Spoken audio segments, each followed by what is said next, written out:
আল্লাহ রাব্বুল আলামিন বলেন, قُل لَّوْ كَانَ الْبَحْرُ مِدَادًا لِّكَلِمَاتِ رَبِّي لَنَفِدَ الْبَحْرُ قَبْلَ أَن تَنفَدَ كَلِمَاتُ رَبِّي وَلَوْ جِئْنَا بِمِثْلِهِ مَدَدًا। কোরআনের আয়াত শেষ হলে কি বলতে হয় ভাই? এটা কি আপনাদের বলে দেওয়া লাগবে? এই আল্লাহ আকবার স্লোগান সত্যি কিন্তু কোন দলীয় স্লোগান, কিন্তু আমাদের দেশে গত 15 বছর অনেক জালসাতে আল্লাহ আকবার স্লোগান দিলে পারে বক্তাকে নামিয়ে দিয়েছে। তাদের মনে হয়েছে জয় বাংলা আওয়ামী লীগের স্লোগান, শহীদ যে অমর হোক বিএনপির স্লোগান, পল্লীবন্ধু জিন্দাবাদ জাতীয় পার্টির স্লোগান, আর লিল্লাহে তাকবীর এটা ইসলামী দলের স্লোগান। সত্যি কিন্তু কথা তাই। এই স্লোগানের ফাউন্ডারকে কবে থেকে শুরু হলো আপনাদের জানা দরকার।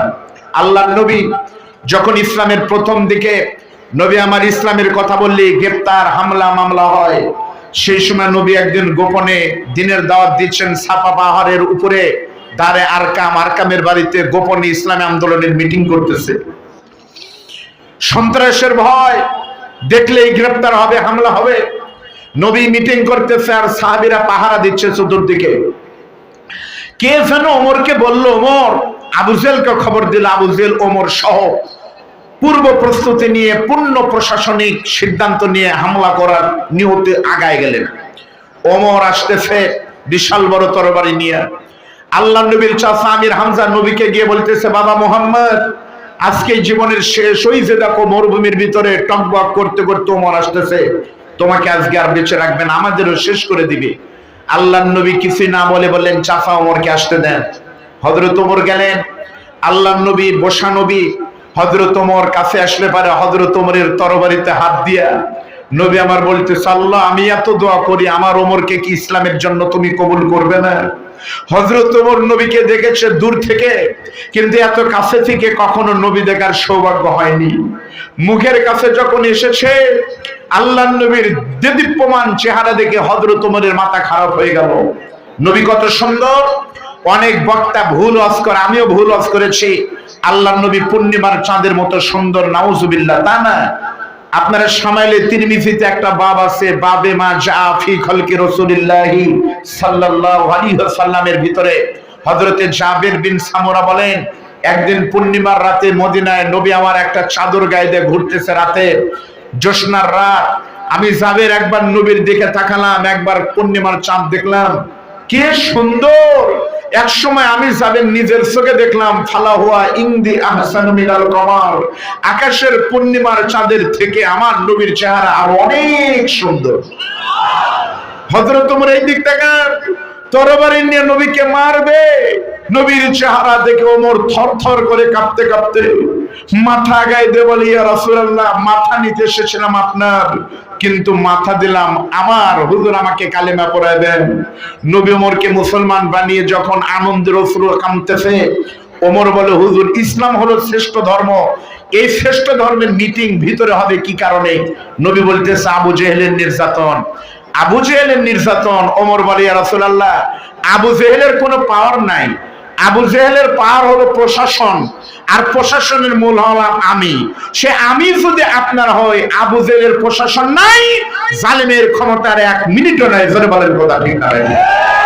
আমরাও দেখেছি এদেশের সেনাবাহিনী যখন জিরো হয়ে গেছে, জিরো টলারেন্স নীতি অবলম্বন করার সঙ্গে সঙ্গে আল্লাহ তাআলা জালেমকে সময় তো দূরের কথা, রান্না করা খাবারও খেতে দেয়নি। জোরে বলেন কথা ঠিক না? হযরত ওমর সঙ্গে সঙ্গে বলেন, হুজুর মিটিং হবে, মিছিল হবে, জোরে চলে। আল্লাহর নবীকে সামনে দিয়া হযরত ওমর সেই দিন মাথা পেয়ে কাবার চত্বরে একটা স্লোগান দিয়েছিলেন, লিল্লাহি তাকবীর। সমস্ত সাহাবারা নবী সহ কলিজা ছেড়ে সেদিন বলেছিলেন আল্লাহু আকবার। ওই একটা স্লোগান 1500 বছর পরে আজকে যদি আমরা বাউই খোলার জালসায় দিতে চাই, 3টা তাকবীর দিবেন কলিজা সেট করে, আসমান জমিন ভারী করে, আপত্তি নাই তো? প্রথম তাকবীর দিবে এখানে যারা আছেন এই বাউইখোলা আশেপাশে এই গ্রামের লোক যারা আছেন, বাউইখোলার লোকেরা দিবেন, বাইরের লোকেরা দিবেন না। লিল্লাহি তাকবীর। এবার আপনারা যারা বাহিরের লোক তারা দেন লিল্লাহে তাকবীর।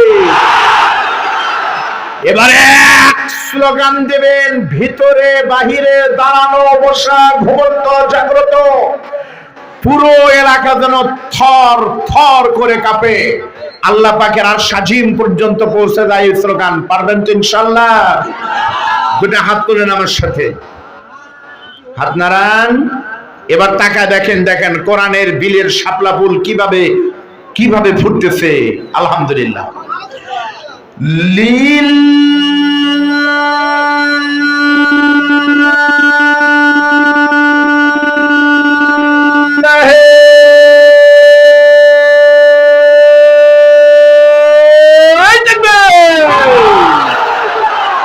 নারায়ে তাকবীর। দুনিয়ার মুসলিম আল কোরআনের আলো, সংসদে জালো তোমার নেতা আমার নেতা, কোরআন আছে যেখানে কোরআন নাই যেখানে, যে দলে কোরআন নাই ওই দলে ভোট নাই, যে দলে কোরআন নাই লিল্লাহে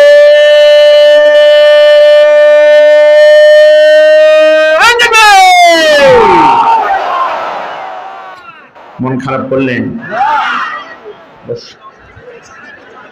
আল্লাহ রাব্বুল আলামিন বলেন, নবী বলুন, যদি আমার কথা লিখতে গিয়ে সাগরের পানি যদি কালি হয়, লিখতে লিখতে সাগরের পানি এক সময় শেষ হয়ে যাবে, অনুরূপ আরেকটা সাগরের পানি এনে যদি আবারও কালি বানানো হয়, দ্বিতীয় আরেকটা সাগরের পানিও শেষ হবে, তবু আল্লাহর কথা কোরআনের কথা কখনোই শেষ হবে না। জোরে বলেন সুবহানাল্লাহ। সমাধান বলেন, সমাধান চাও যদি জীবনে মরণে, ফিরে যাও খুঁজে নাও চোখ রাখো কোরআনে সমাধান। এ বাণী সকলের নয় শুধু আলেমের, যারাই মেনে নিবে ফল পাবে কোরআনের। ঘরে বলো কিংবা রাষ্ট্রে বলো, অশান্তি দূর করে শান্তি আনে সমাধান। সমাধান চাও যদি জীবনে মরণে, ফিরে চাও খুঁজে নাও চোখ রাখো কোরআনে। জোরে বলেন মারহাবা। কিয়ামত পর্যন্ত আলোচনা হবে, তবুও কোরআনের আশ্চর্যান্বিতা, কোরআনের বিস্ময়কারিতা, কোরআন কখনো শেষ হবে লা তুহসা আজাইবুহু ওয়ালা তুবলা গারাইবুহু। এই দিক তাকান, হিন্দুদের কিতাবের নাম হলো বেদ, ঠিক না? বেদ আবার 4 প্রকার, ঋগ্বেদ, যজুর্বেদ, সামবেদ, অথর্ববেদ। খ্রিস্টানদের কিতাব 2 রকম, ওল্ড টেস্টামেন্ট, নিউ টেস্টামেন্ট, কারোটা জিন্দাবেস্তা। এরকম বহুজনের কিতাব ধর্মগ্রন্থ বহু রকম আছে, কিন্তু পৃথিবীর সকল ধর্মের থেকে আমার কোরআন ধর্মগ্রন্থের শ্রেষ্ঠ। এটা ঠিক না ব্যাটিং করে বলেন? আমি আপনাদের প্রমাণ দিব, বাংলাদেশ উদাহরণ দিলে আপনারা বুঝতে পারবেন।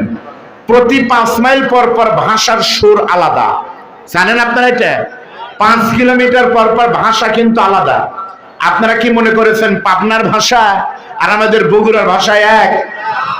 কবি সৈয়দ মুস্তফা আলী বলেন 5 মাইল পর পর ভাষার টান ভিন্ন। আমি নিজে দেখেছি, সারা বাংলাদেশ আপনাদের দয়া ঘুরি। আপনাদের আমাদের বগুড়াতে যারা বাস করি, বগুড়ার অরিজিনাল ভাষা কি? বগুড়ার আঞ্চলিক ভাষা হলো মামুতে আলু আলু, ওই কাউলে ফোনাক্কে লিয়া আলু, খালি আলু। নওগাঁ অথবা জয়পুরহাটে যদি আপনি যান, জয়পুরহাট অথবা নওগাঁর লোকেরা গরুকে বলে আপনি আর বাপেক বলে তুই। গরুকে বলে আপনি খাবিন খাবিন গুদগুদাবিন না, আর বাপেক বলে কে বা তুই খাসু। পুরো রংপুরের লোকজন র বলতে পারে না। তোমার বাড়ি কোথায় ভাই? বলে মকরো বাড়ি পূর্বায়। আপনার রাজশাহী পার হলে পারে যতবারই বক্তা যায়, গাড়ি থেকে নামলে আগে বলে হুজুর আসসালামু আলাইকুম, চাপাই গেলে আগে শালা তারপরে হুজুর। এই তো আপনাদের সিরাজগঞ্জ উল্লাপাড়ায় গিয়েছিলাম, ওরা কথা বলে, কেউ বলে না ভাই তোমার বাড়ি, বলে আমার বাড়ি হিরাজগঞ্জ। এ ভাই, তারপর কেউ বলে না টাকা, সবাই বলে টেহা। আপনাদের পাবনার অরিজিনাল ভাষা কি আপনারাই ভালো জানেন। তবে এই রকমই মনে হয়, গেদা কনে গেছিলি, কয় শহের বিদিন। কি কামে গেছিলি? কয় ঘুরদি হুরুম মুরুম খায়া লায়ানা কুরহির বাচ্চা নেয়া, তারপর আসতেছি। ও কোনে কয় তাক্কিজিন, ঠিক না? 5 মাইল পর পর ভাষা আলাদা। কিন্তু আপনাদের দয়া, আমি 2 বার গিয়েছি মক্কা মদিনায়। কাবার পাশে দাঁড়িয়ে কাবার ইমাম আল্লামা শেখ আব্দুর রহমান সুদাইফি যখন তেলাওয়াত করে, তখন ওই তেলাওয়াত শুনে কি পাবনা, কি ঢাকা, কি মালয়েশিয়া, কি সৌদি আরব, কি সুদান, কি আফ্রিকা, কি তিউনিসিয়া, সমস্ত মুসলমানের ভাষার মিল নাই, চেহারার মিল নাই। কিন্তু যখন কোরআন তেলাওয়াত হয়, সমস্ত মুসলমান হাত বেঁধে কাবার ইমামের তেলাওয়াত শুনে চোখের পানি দিয়ে যায় নামাজ ভিজে দেয়। তার মানে আকাশের নিচে জমিনের উপরে একমাত্র অথেন্টিক জেনুইন কিতাবের নাম হলো this is the book whereof there is no doubt a guidance to those who are আল মুত্তাকুন। সেই কিতাবের নাম হলো আল কোরআন। আওয়াজ দিয়ে বলেন আল্লাহু আকবার। আমরা কথা বলবো কোরআন থেকে। এদিক তাকান ইনশাআল্লাহ। আমাকে একটু লাইন উঠায় দেন, আমার সঙ্গে একটু বলেন, আউযু বিল্লাহি মিনাশ শাইতানির রাজীম, বিসমিল্লাহির রাহমানির রাহিম। وَلَقَدْ خَلَقْنَا الْإِنسَانَ مِنْ سُلَالَةٍ مِنْ طِينٍ ثُمَّ جَعَلْنَاهُ نُطْفَةً فِي قَرَارٍ مَكِينٍ। আমি আপনাদের সামনে পবিত্র কোরআনুল কারীমের 114টা সূরার ভিতরে সিরিয়াল নম্বর হলো 23 নম্বর সূরা। কথা বলেন, কয় নম্বর সূরা? 23 নম্বর সূরা। যেই সূরাটা পবিত্র কোরআনুল কারীমের সূরা মুমিনুন নামে পরিচিত। এই সূরাটা নবীর মক্কার জীবন অবতীর্ণ হয়, নাম বলা হয় মাক্কি সূরা। এই মুমিনুনের 23 নম্বর সূরা। এটাতে 118টি আয়াত রয়েছে, 6টি রুকু রয়েছে। আমাদের তেলাওয়াতকৃত এই সূরার আয়াত নম্বর হলো 12 এবং 13। এখান থেকে কথা বলতে চাই, আপনারা একটু দোয়া করেন। আমি গুনাহগার যেন পচা শামুকেও পা কাটে। আমি খুব তাজ্জব হয়েছি, আপনাদের সিরিয়াল ঠিক নাই। কারণ আমি জানি যে মাওলানা আলহাজ শফিউল্লাহ ভাইয়ের কোরআন তেলাওয়াতের পরে বাংলাদেশে একমাত্র আজকের পরের 2 বক্তা না, এরপরে বড় ধরনের কারি আব্দুল বাসির সাহেবের মতো অথবা আন্তর্জাতিক নন্দিত কারি ছাড়া আমাদের তেলাওয়াত খায় না পাবলিকা। তারপরে যা হয়েছে হয়েছে, আলহামদুলিল্লাহ বলেন। তো আল্লাহ তাআলা 12 নম্বর আয়াতে বলছেন, আমি তাফসীর আকারে বলতে চাই ইনশাআল্লাহ। আল্লাহ বলতেছেন, ওয়ালাকাদ খালাকনাল ইনসানা মিন সুলালাতিন মিন তিন। আর অবশ্যই আমি মানুষকে মাটির নির্যাস দিয়ে তৈরি করেছি। সুম্মা জাআলনাহু নুতফাতান ফি করারিন মাকিন। অতঃপর আমি ওকে শুক্রবিন্দু রূপে স্থাপন করেছি এক নিরাপদ আধারে। তাহলে বোঝা গেল কোরআন বলতেছে মানুষকে আমি সৃষ্টি করেছি মাটির নির্যাস দিয়ে। যারা মানুষ আছেন তারা বলেন তো আল্লাহ আমাদের কি দিয়ে বানিয়েছে? যারা কথা বলেননি জোরে বলেন, আল্লাহ আমাদের কি দিয়ে বানিয়েছে? আপনারা বলেন মাটি দিয়ে। মিথ্যা কথা, মাটি কোরআনে লেখা নাই। আল্লাহ তাআলা বলেছেন মাটির উপাদান দিয়ে। উপাদানের নাম হলো নির্যাস, সরাসরি মাটি না। কেমনে প্রমাণ? আপনার শরীরে অ্যাক্সিডেন্ট করলে রক্ত বাড়ায়, মাংস বাড়ায়, চর্বি বাড়ায়, কিন্তু বালু মাটি অথবা কাদো মাটি কি বাড়ায়? কারণ আল্লাহ তো মাটি দেয়নি, দিয়েছে মাটির উপাদান। মাটির উপাদান মানে কি? মাটির ফ্লেভার এখানে আছে। মাটিতে যা যা আছে আমাদের শরীরেও তাইতেই আছে। ঠিক না বে ঠিক বলেন? মাটিতে কি আছে? মাটির ভিতরে বিজ্ঞান প্রমাণ করেছে মাটিতে আছে অক্সিজেন, মাটিতে আছে নাইট্রোজেন, মাটিতে আছে হাইড্রোজেন, মাটিতে আছে ম্যাগনেসিয়াম, মাটিতে আছে পটাশিয়াম, মাটিতে আছে আয়রন, মাটিতে আছে সালফার। বিজ্ঞান প্রমাণ করেছে মানুষের শরীরে ঠিক মাটিতে যা যা আমরা পাইছি, আল্লাহর ঘোষণা অনুযায়ী কথা সত্য। মানুষের শরীরে নাইট্রোজেন, অক্সিজেন, হাইড্রোজেন যা আছে সব মিলে গেছে, একটাও কম নাই, সব রয়েছে। বলেন আল্লাহু আকবার। তাই তো বলা হয় কোরআন হলো বিজ্ঞানের কিতাব, the scientific miracles in the holy Quran. বলেন তো কোরআন আগে না বিজ্ঞান আগে? জোরে বলেন। কোরআন আগে। বিজ্ঞান যা বলে তা ঠিক হয় না। বিজ্ঞান এক সময় বললো সূর্য পৃথিবীর চারদিকে ঘুরে, কিছুদিন পর বলল সামথিং ইজ রং, সূর্য ঘুরে না দাদা, ভুল হয়ে গেছে, পৃথিবী ঘুরে। পাবনা জেলা স্কুলের ছাত্র তখন জেগের পরিবর্তন, আগে ঘুরতো সূর্য, এখন ঘুরে পৃথিবী, আগে সূর্য এখন পৃথিবী। কিছুদিন পর বললো আগের দুটেই ভুল, সূর্য ঘুরে না পৃথিবী ঘুরে না, আসলে দুটেই ঘুরে। আমরা বলেছি সূর্য ঘুরে না পৃথিবী ঘুরে, সাথে তোমাদের মাথাও ঘুরে। জোরে বলেন কথা ঠিক না ঠিক? তাহলে মানুষ মাটির তৈরি, মাটির উপাদান দিয়ে আল্লাহর ঘোষণা অনুযায়ী মিলে গেছে। সত্যি মানুষ মাটির তৈরি বিজ্ঞান দিয়ে।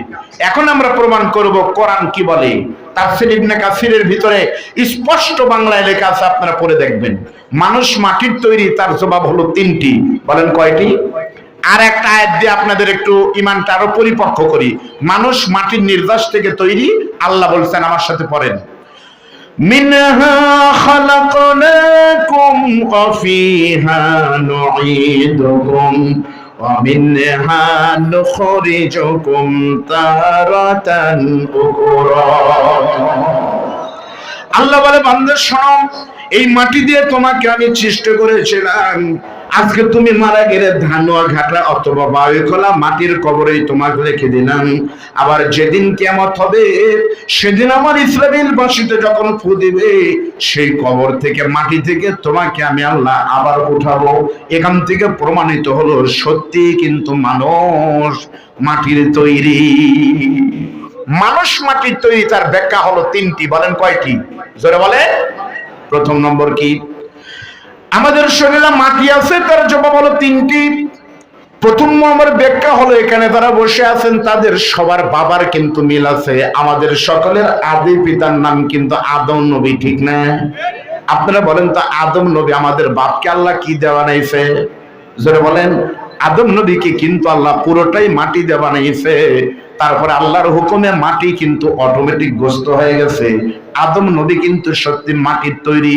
এই জন্যই তো একটা গান আছে, মাটির আদমকে প্রথম সৃষ্টি করিয়া ঘোষণা দিলে তুমি শ্রেষ্ঠ বলিয়া। এখান থেকে প্রমাণিত হলো কিন্তু মানুষ মাটির তৈরি, আমাদের বাবা মাটির তৈরি। প্রথম নম্বর ব্যাখ্যা হলো, যেহেতু আমাদের পিতার নাম আদম, আমাদের পিতার আদম আলাইহিস সালামকে যেহেতু আল্লাহ মাটি দিয়ে বানাইছে, সেজন্য কিয়ামত পর্যন্ত যত আদম সন্তান আসবে, বাবার শরীরে মাটি থাকার কারণে সন্তানেরাও অটোমেটিক মাটি হবে। এক নম্বর জবাব, আমার বাপ যা আমিও তাই। বাপ মাটি, আমরা কি? জোরে বলেন। আমরা এই জন্য বলি মানুষ মাটির তৈরি, আমিও মাটি, কারণ বাপের সাথে আমার মিল আছে। আমার বাংলাদেশে যারা বলে মানুষ এসেছে বানর থেকে, ডারউইনের মতবাদ, তাদের কথাও ঠিক।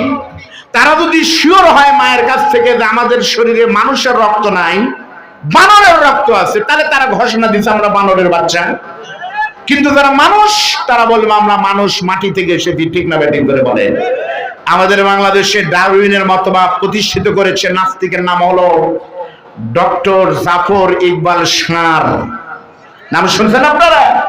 তুরিন আফরোজ, নিঝুম মজুমদার, শাহরিয়ার কবির। আমার বাংলাদেশ যদি এভাবে আর 5টা বছর চলতো, দেশ কোথায় যেত তা জানতাম না, তবে মাদ্রাসা থেকে নাস্তিক বের হতো। সেই শিক্ষা ব্যবস্থা এই গজব দিয়েছিল, করে বলেন ঠিক না ঠিক?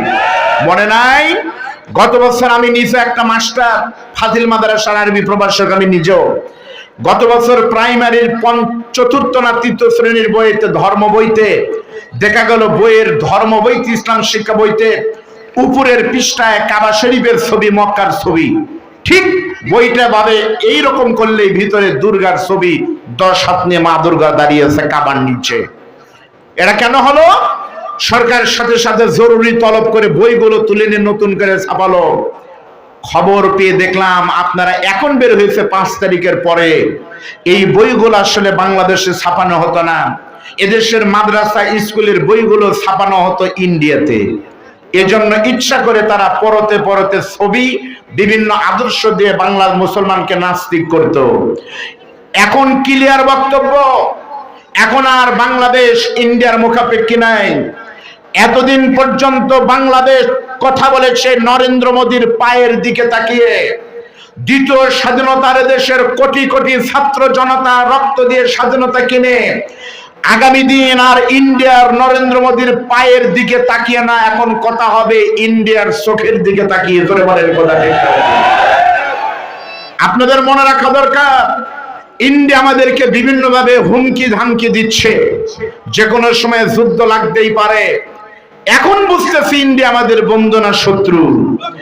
বন্ধুই যদি হবে, বাংলাদেশের বিভিন্ন মন্ত্রী সংসদে বলতো আমরা মুসলমান, বাংলাদেশ চলবে ইসলাম দিয়ে, মদিনার সনদ দিয়া। এখন আমরা বুঝতেছি সত্যি চলেছে, তবে মদিনার সনদ দিয়ে নয়।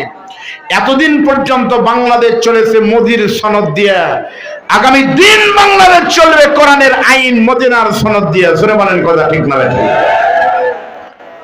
তাহলে বলেন তো, মানুষ মাটির তৈরি, তার জবাব কয়টি? বলেন কয়টি? গেল কয়টা? একটা। আছে কয়টা? জোরে বলেন। দ্বিতীয় নম্বর ব্যাখ্যা, মানুষ মাটির তৈরি। আমার চেহারার দিকে তাকান, আমরা কিন্তু এমনি এমনি পৃথিবীতে আসেনি।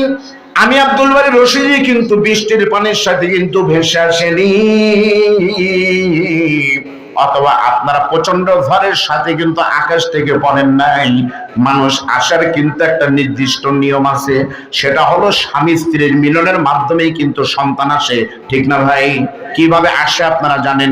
ওই গান কি আপনাদের মনে নাই? বাবা আনন্দে মাতিয়া সাগরে ভাসায়া সেই যে চলে যায় খবর লয় না, মাজন ধরিয়া উদরে কত কষ্ট করে, 10 মাস পরে পায় প্রসবের বেদনা, এমন দরদি ভাবে কেউ হবে না আমার মা।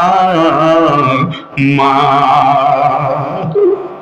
স্বামী স্ত্রী হয়তো আপনাদের গ্রামের নাম হলো এই বাউইকোলা গ্রামের, রাতের বেলা কোন ঘরে হয়তো স্বামী স্ত্রী মিলিত হয়েছে, দিনের পর দিন মিলনের মাধ্যমে এক সময় স্বামীর অজান্তে কিন্তু বীর্য নামক একটা নাপাক পানি আস্তে করে কিন্তু চলে গেল মায়ের জরায়ের ভিতরে, ডিম্বাণুর ভিতরে।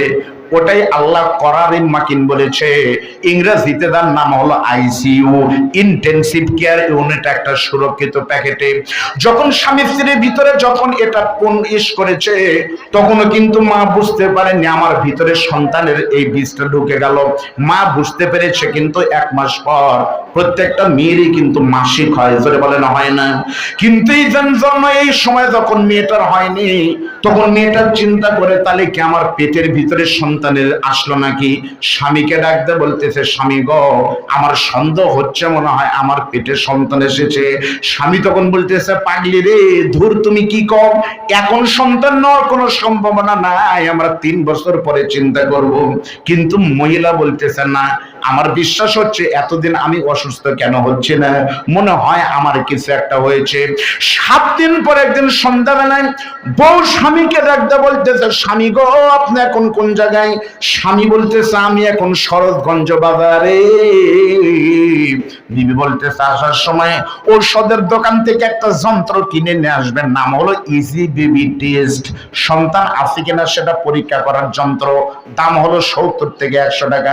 স্বামী ওটা নিয়ে এসে যখন বিবিকে দিয়েছে, ফজরের নামাজের সময় বিবি তখন ঘুম থেকে উঠে একটা পাত্র বদনা বা মগের ভিতরে সকালের পেশাবটা ধরে নিয়ে ফজরের নামাজ পড়ার পর ওই কাঠিটা ছিঁড়ে দিয়ে আস্তে করে যখন পেশাবের ভিতরে ওই ইজি বেবি টেস্ট একটা যন্ত্র থার্মোমিটারের মতো ছেড়ে দিয়েছে। নিয়ম হলো যদি পেটে সন্তান থাকে 1 মিনিট পর একটা লাল রং ধারণ করবে। বিবি তাকায় আছে, দেখি ঘটনা কি। ঠিক 1 মিনিট পর দেখা গেল ওই জায়গায় সবুজের পরিবর্তে লাল হয়ে গেছে। তখন বিবি নিশ্চিত হয়েছে আমার পেটে সন্তান আছে।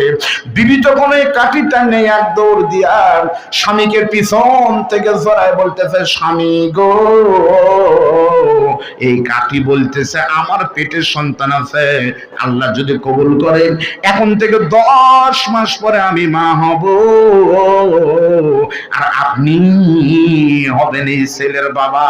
এই যে খেলা কিন্তু শুরু হয়ে গেল ভাই। আপনারা বলেন তো, বীর্য যাকে ইংরেজিতে বলা হয় স্পাম, এই যে জিনিসটা শুরু হলো, কিন্তু এর উৎপন্ন নাপাক পানি আসে কিন্তু কোথায় থেকে? প্রত্যেকটা প্রাণীর নাপাক পানি উৎপন্ন হয় কিন্তু রক্ত থেকে, আর রক্ত উৎপন্ন হয় খাদ্য থেকে। বুঝে থাকলে আপনাদের বলা লাগবে, বলেন তো, খাদ্য উৎপন্ন হয় কোথায় থেকে? জোরে বলেন। মিলছে মিলছে মানুষ মাটির তৈরি তাকে মিলে বীর্য উৎপন্ন হয় মাটি থেকে, রক্ত থেকে, রক্ত আসে খাদ্য থেকে, আর পৃথিবীর সব খাবার উৎপন্ন হয় মাটি থেকেই। তো কথা ক্লিয়ার। শুধু একটা খাবার মাটি ছাড়াই হয়। নীলফামারী ডোমারের এক মাহফিল, এরকম বড় মাহফিল আমি আর আমার শ্বশুর গিয়েছি। আমি যখন বলেছি সব খাবার উৎপন্ন হয় মাটি থেকে, এক মুরব্বীকে, হুজুর সবই হয় কিন্তু বিড়ি সিগারেট বাদ দিয়ে। মুরব্বী মানুষ তো কিছু বললাম না, কয় হ্যাঁ বিড়ি সিগারেট মাটি থেকে হয় না, দোকানে গেলেই পাওয়া যায়। আমি দেখছি আসলে বিড়ি সিগারেট কি মাটি ছাড়া হয়?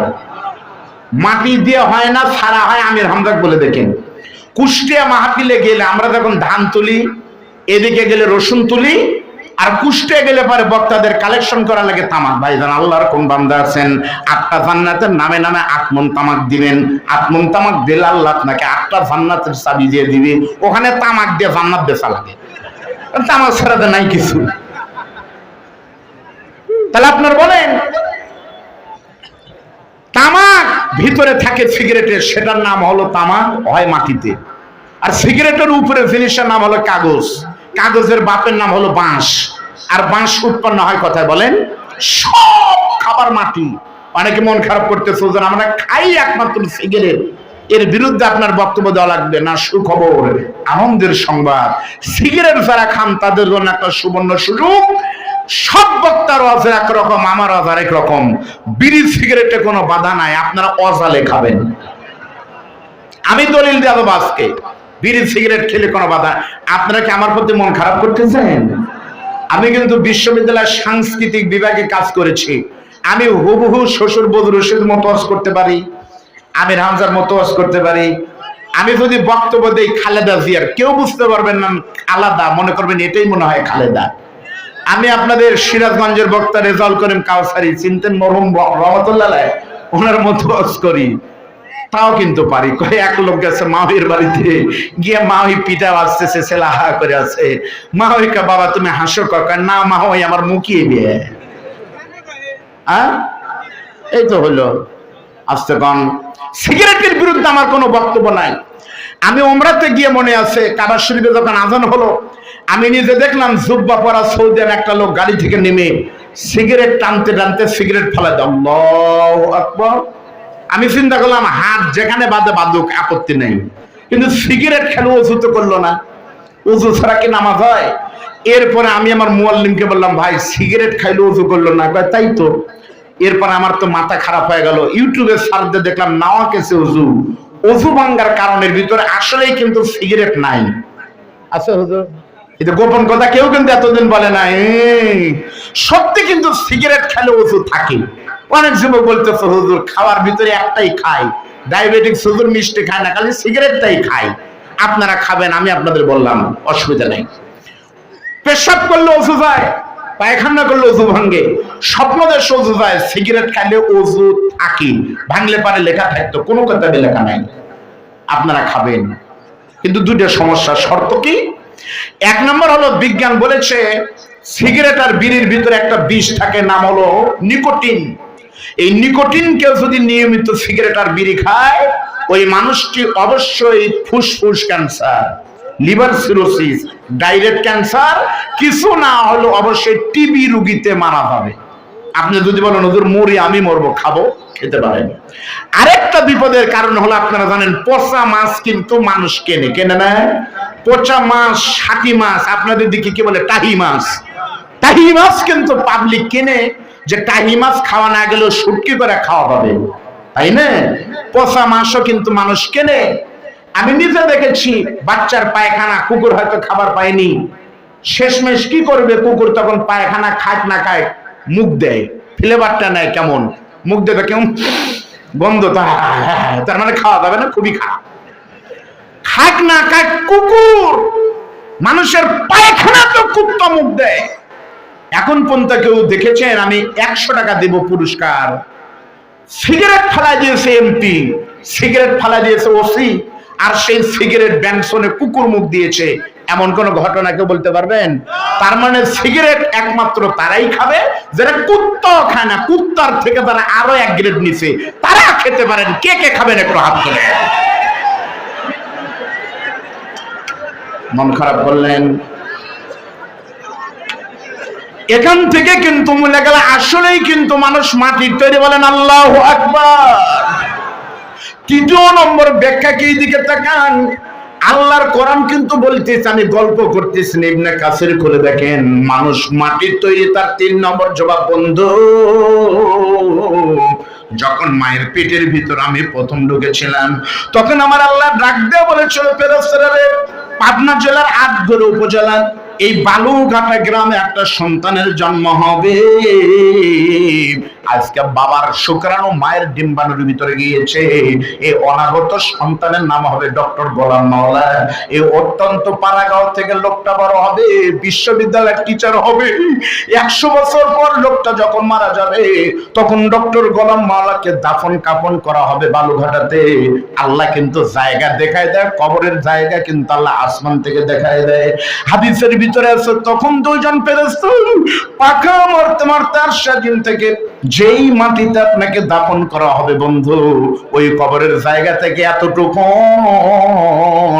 একটু মাটি নিয়ে গিয়ে আপনার মায়ের ডিম্বাণুর ভিতরে ওই বাবার বীর্য নাপাক পানির সঙ্গে মাটিটা ঢুকায় দেয়, মিশিয়ে দেয়। সেজন্য নবী বলেন, যাকে আল্লাহ সেখানকার মাটি দিয়ে বানাইছে তাকে কিন্তু সেখানেই দাফন করা হবে। তার প্রমাণ হলো, বাড়ি হলো পাবনাতে, ওমরাতে বা হজে গিয়ে মারা গেছে মদিনায়। বলেন তো কবর হয় কোন জায়গায়? মদিনায়, কারণ ওখানকার মাটি দিয়ে বানাইছে। মানুষ ইচ্ছা করলে কিন্তু নিজের পছন্দের কবরে থাকতে পারে না। তার বাস্তব প্রমাণ বাংলাদেশের কোরআনের পাখি রইসুল মুফাসসিরিন আল্লামা সাইদি, উনি কিন্তু ওসিয়ত করেছে। ওনার একটা বই আছে, পরিবার বর্গের প্রতি আমি সাইদির উপদেশ। সেখানে ওসিয়তের ভিতরে বলেছে, আমি যদি বিদেশের মাটিতে মারা যাই, মক্কা মদিনায় মারা গেলে আমাকে জান্নাতুল বাকিতে তোমরা কবর দিবে। আর বাংলাদেশে যদি আমি চলে যাই, আমি সাইদির লাশ নিয়ে গিয়ে খুলনা দারুল কোরআন কামিল মাদ্রাসা, হাফিজি মাদ্রাসা, বিশাল বড় মসজিদের মাঝখানে আমাকে তোমরা মাটি দিবে, যেন যখন আমি ঘুমিয়ে যাব তাহাজ্জুদের সময় আমার মাদ্রাসার ছাত্ররা কোরআন পড়বে, আমি সাইদির কবর থেকে কিন্তু কোরআনের আওয়াজ শুনবো। কিন্তু আল্লাহর সিদ্ধান্ত হলো, সাইদিরে আল্লাহ তোমাকে আমি বানিয়েছি পিরোজপুরের মাটি দিয়ে, খুলনার মাটি দিয়ে না।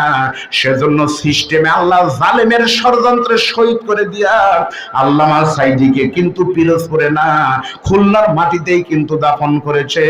এখান থেকে প্রমাণিত হলো আবার বন্ধু, সত্যি মানুষ মাটির তৈরি। এই কথা বললে, প্রাসঙ্গিক এই কথা না বললে পরে কোরআনের হক আদায় হবে না। আল্লামা সাইদি শুধুমাত্র রাজনৈতিক কোন দলের নেতার নাম নয়, সাইদি হলো পৃথিবীর মুসলিম উম্মার একটি সম্পদের নাম। জোরে বলেন কথা ঠিক? আমি নিজে গিয়েছি। কি সমস্যা? সমস্যা সবই নেওয়া হবে, একটু ধৈর্য ধরেন।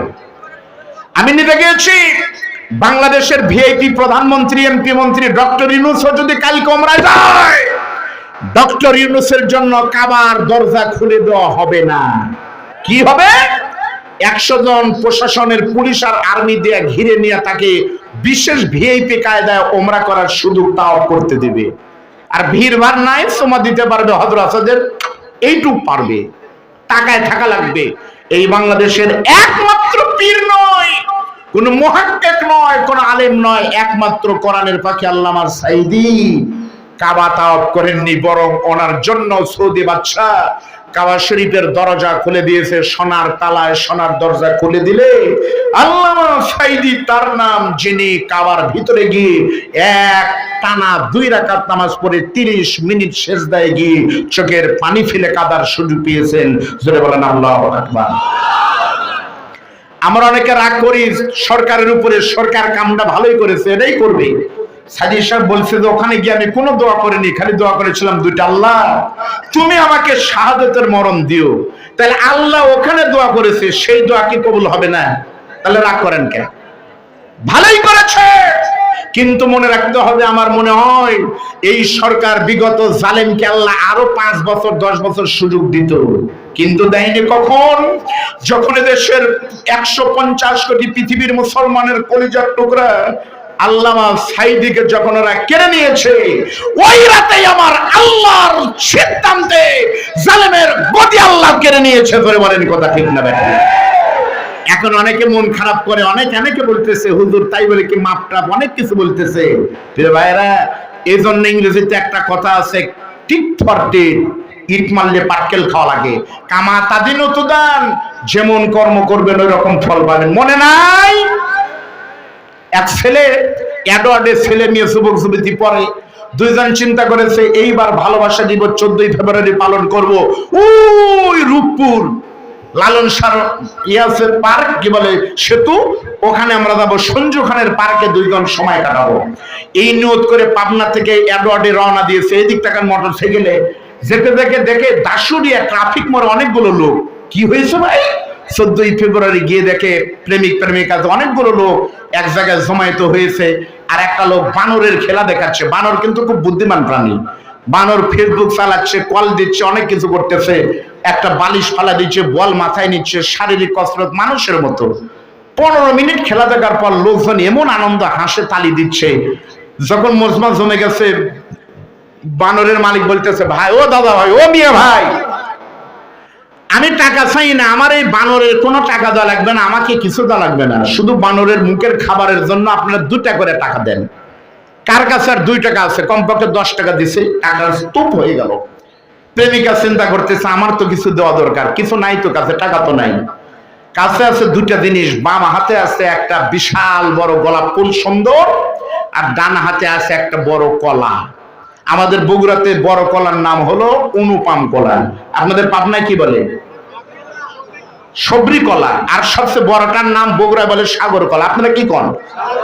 সাগর কলা কিনে দিচ্ছে। প্রেমিকা চিন্তা করে গোলাপ ফুল দিয়ে লাভ নাই, কলাটাই দেই।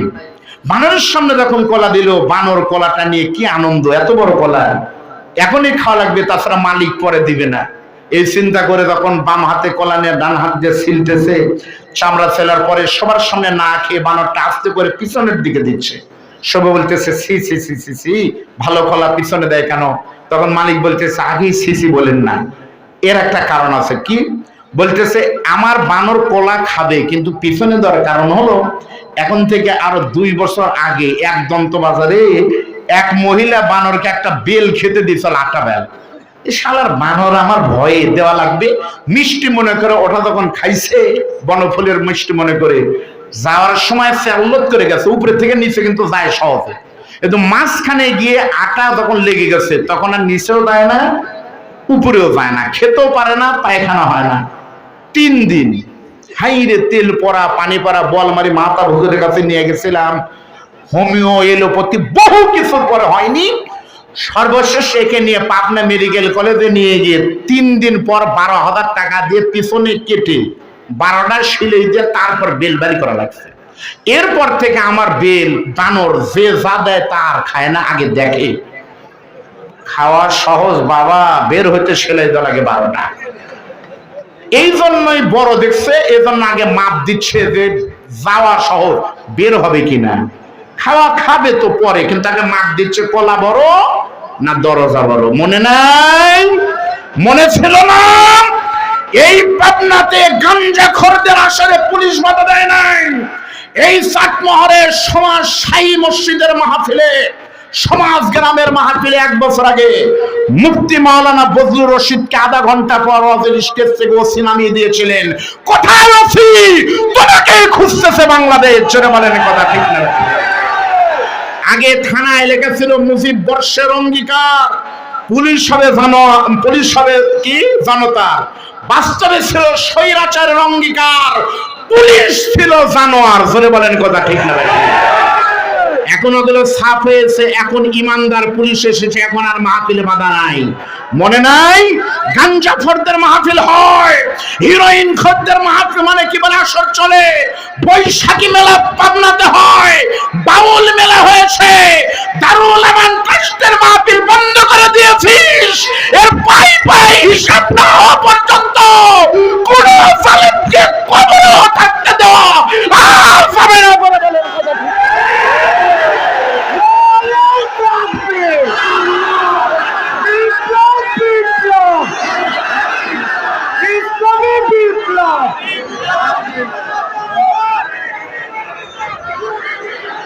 মন খারাপ করলেন আপনারা? সত্যি বলতেছে, এখান থেকে কোরআন প্রমাণ করলো সত্যি কিন্তু মানুষ মাটির তৈরি। এবার আপনাদের একটা গল্প করব না, কোরআন বলবো এদিকে তাকান তো ভাই।